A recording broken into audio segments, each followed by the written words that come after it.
Assalamualaikum warahmatullahi wabarakatuh. Alhamdulillahi rabbil alamin.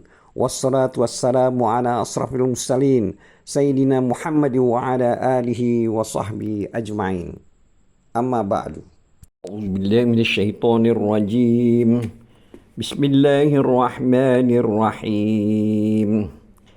Asyhurul haram bisyahril haram wal hurumatu qisas. Faman i'tada 'alaikum fa'tadu 'alaihi bimithli ma i'tada 'alaikum wattaqullaha wa'lamu annallaha ma'al muttaqin. Artinya, bulan haram dengan bulan haram dan pada suatu yang patut dihormati, berlaku hukum qisas.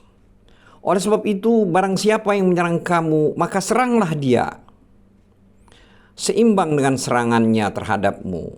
Bertakwalah kepada Allah dan ketahuilah bahwa Allah beserta orang-orang yang bertakwa.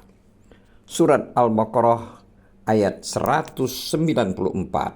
Dulur-dulur seiman, berkaitan dengan ayat yang telah kita bacakan tadi, Ikrimah meriwayatkan dari Ibnu Abbas, Ad-Daha, As-Suddi, Qatadah, Muqsim, Rabi An-Nas, Atta, dan ulama lainnya, ketika Rasulullah SAW berangkat umroh pada tahun ke-6 Hijriah, beliau bersama serombongan kaum muslimin dihalang-halangi dan dihalangi oleh orang-orang musyrik untuk bisa masuk dan sampai ke Baitullah pada bulan Zulqa'dah yang merupakan bulan haram, sehingga beliau membuat perjanjian dengan mereka untuk masuk pada tahun berikutnya. Dulur-dulur seiman, kemudian beliau bersama kaum muslimin memasuki Baitullah pada tahun berikutnya. Dan Allah pun memberikan balasan kepada kaum musyrikin. Maka turunlah ayat yang telah kita bacakan tadi di atas, yaitu Asy-syahrul haramu bisyahril harami wal hurumatu qisas. Artinya, bulan haram dengan bulan haram, dan pada sesuatu yang patut dihormati berlaku hukum qisas. Adapun Imam Ahmad meriwayatkan dari Jabir bin Abdullah, Nabi SAW tidak pernah berperang pada bulan haram, yaitu bulan yang dihormati, kecuali bila diserang dan mereka menyerang. Jika bulan haram tiba, maka beliau menghentikan peperangan sampai bulan haram berlalu. Hadis riwayat Ahmad dan sanad hadis ini sahih. Oleh karena itu, ketika sampai berita kepada Nabi Muhammad SAW yang pada waktu itu beliau sedang berada di perkemahan Hudaybiyah bahwa Utsman dibunuh, padahal Utsman beliau utus untuk menemui orang-orang musyrik untuk suatu misi, maka beliau membaiat para sahabat yang berjumlah 1.400 orang di bawah sebatang pohon untuk memerangi orang-orang musyrik tersebut. Setelah itu beliau menerima berita bahwa Utsman ternyata tidak terbunuh, maka beliau pun mengurungkan niatnya tersebut dan mengalihkan kepada perdamaian dan perjanjian, sehingga terjadilah yang disebut dengan perjanjian Hudaybiyah. Dulur-dulur seiman, Allah berfirman dalam surat An-Nahl ayat 126, yang artinya, oleh sebab itu barang siapa yang menyerang kamu, maka seranglah dia seimbang dengan serangannya terhadapmu. Allah Azza wa Jalla memerintahkan berlaku adil bahkan terhadap kaum musyrikin sekalipun, sebagaimana Dia telah berfirman dalam surat An-Nahl ayat 126, Dan jika kamu memberikan balasan, maka balaslah dengan balasan yang sama dengan siksaan yang ditimpakannya kepadamu. Selanjutnya Allah berfirman, bertakwalah kepada Allah dan ketahuilah bahwa Allah beserta orang-orang yang bertakwa. Dalam ayat ini Allah memerintahkan mereka untuk senantiasa berbuat taat dan bertakwa kepada Allah, sekaligus memberitahukan bahwa Dia selalu bersama orang-orang yang takwa dengan senantiasa menolong dan mendukung mereka di dunia dan akhirat. Dulur-dulur seiman, selanjutnya kita akan membahas makna dari surat Al-Baqarah ayat 195. A'udzubillahi minasyaitonirrajim. Bismillahirrahmanirrahim. Wa anfiqu fi sabilillahi wa la tulqu bi aydikum ilal tahlukah. Wa ahsinu innallaha yuhibbul muhsinin. Artinya, dan belanjakanlah harta bendamu di jalan Allah, dan janganlah kamu menjatuhkan dirimu sendiri ke dalam kebinasaan, dan berbuat baiklah, karena sesungguhnya Allah menyukai orang-orang yang berbuat baik. Surat Al-Baqarah ayat 195. Dulur-dulur seiman, sehubungan dengan firman Allah yang artinya, dan belanjakanlah harta bendamu di jalan Allah, dan janganlah kamu menjatuhkan dirimu sendiri ke dalam kebinasaan. Imam Bukhari meriwayatkan dari Huzaifah bahwa ayat tersebut yang telah kita bacakan tadi itu diturunkan berkaitan dengan masalah infak. Adapun Al-Laits bin Sa'ad menukilkan dari Yazid bin Abi Habib dari Aslam Abi Imran bahwa ada seseorang dari kaum muhajirin di Konstantinopel menyerang barisan musuh hingga mengoyak-ngoyak mereka. Sedang bersama kami Abu Ayyub Al-Ansori.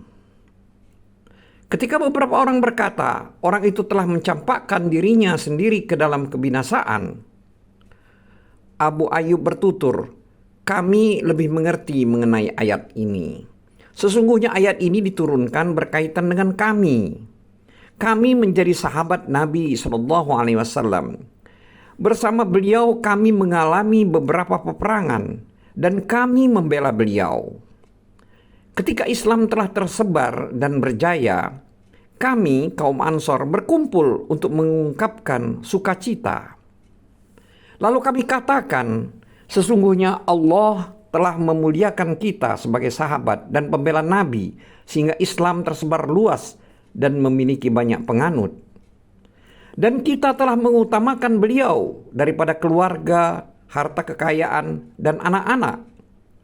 Peperangan pun kini telah berakhir, maka sebaiknya kita kembali pulang kepada keluarga dan anak-anak kita dan hidup menetap bersama mereka. Maka turunlah ayat ini kepada kami, yang artinya, dan belanjakanlah harta bendamu di jalan Allah, dan janganlah kamu menjatuhkan dirimu sendiri ke dalam kebinasaan.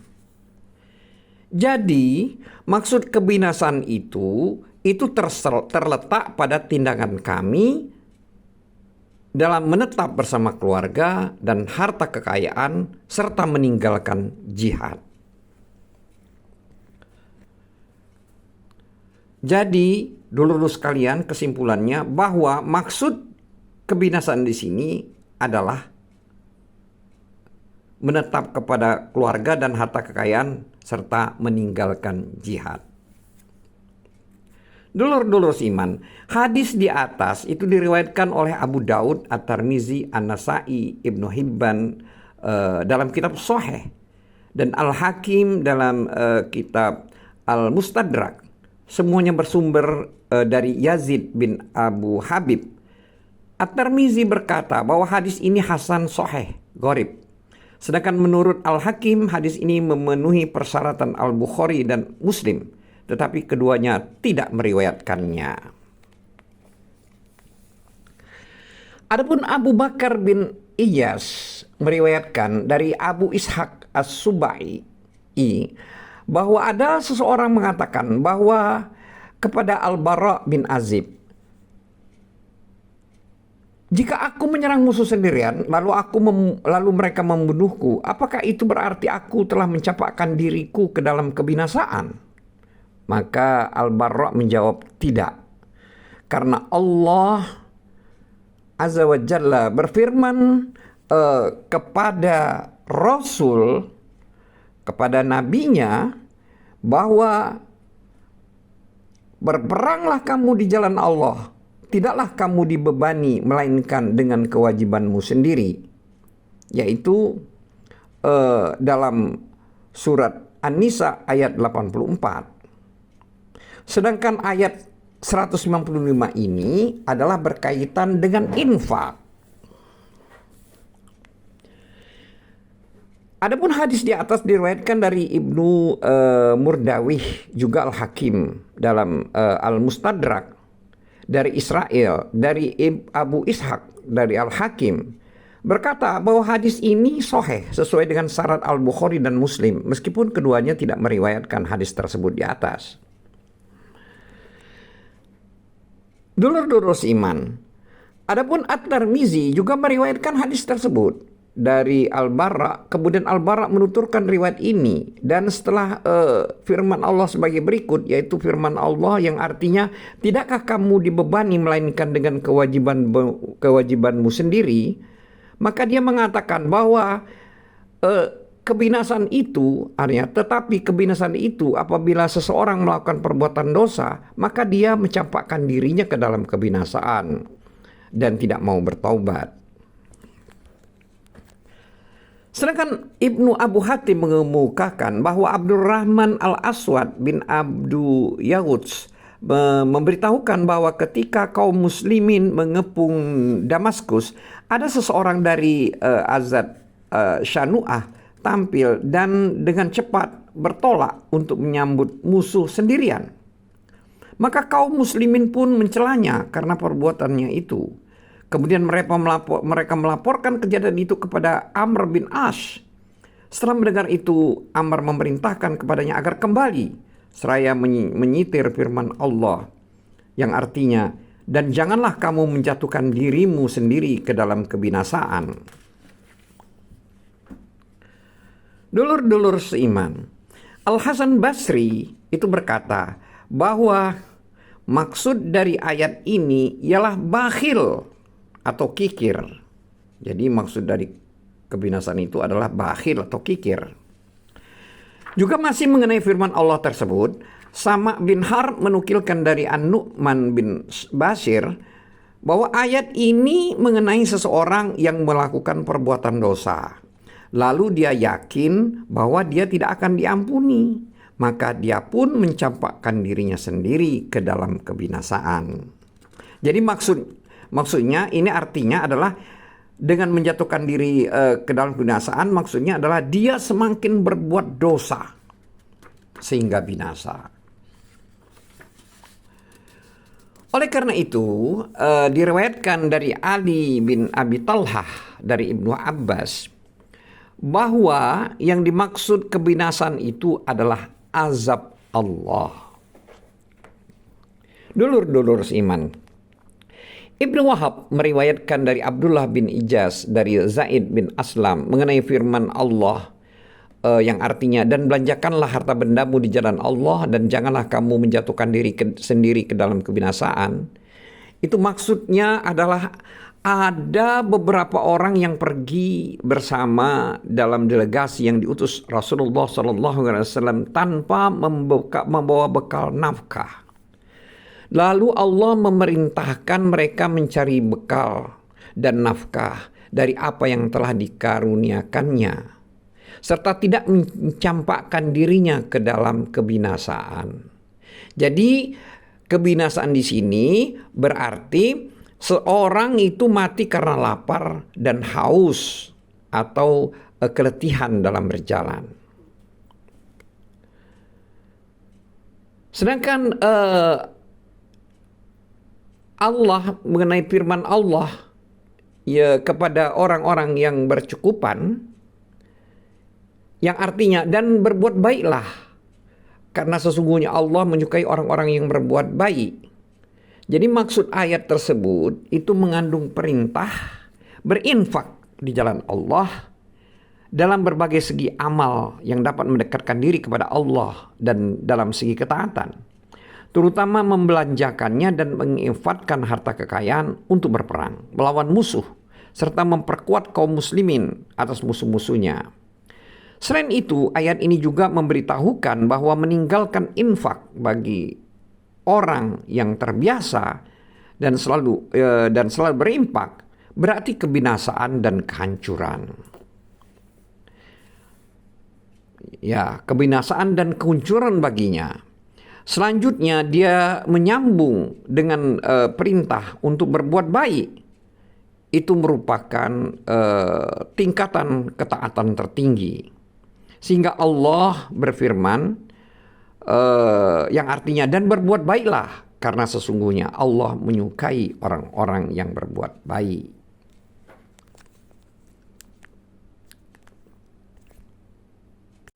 Wallahu a'lam bissawab. Wabillahi taufiq wal hidayah. Wassalamualaikum warahmatullahi wabarakatuh.